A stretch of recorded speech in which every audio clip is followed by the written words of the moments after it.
Charisse, kanina lang yun. Pero yung kanina na yun, nandito pa rin. It's just one mistake. Ni isa, dalawa, tatlo, pareho lang yun. Lutang naman ako nun. Lintik na palusot yan.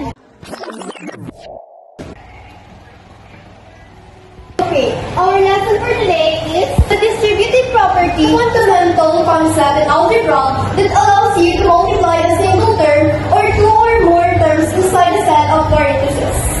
Also thus, the process of applying property is called expanding. Well, factoring polynomial. To factor this polynomial, you need to use the distributive property.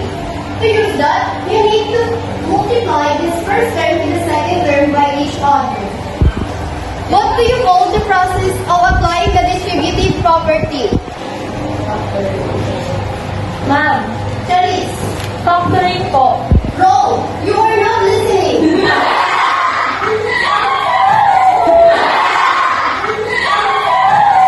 Na ganun lang kadali yun. Pero hindi.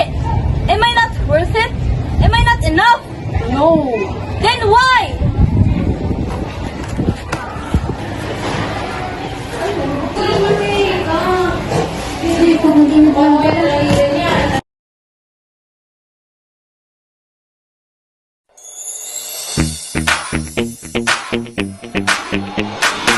Meron akong kaibigan pagharap ko sa mundo. Pagsagot sa tanong, ilan, ano, alin, paano? Matang katulong Sa ating pagsulong, paglikha't pag-unawa ng hiwaga.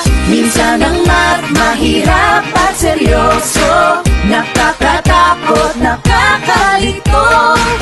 Buti na lang may kasama pa tayo, sipag, tiyaga, isip at talino. Magtanong, mag-isip, huwag matakot magkamali. Magtanong, mag-isip, ang mahirap ay dadali. Magtanong, mag-isip, ang matyaga matututo. Magtanong, mag-isip, hey! Sabay-sabay tayo. Kaya mo, kaya ko, magtutunan ng math. Kaya mo, kaya ko, mag-usap, magsikat, isip plus tiyaga, equals madali.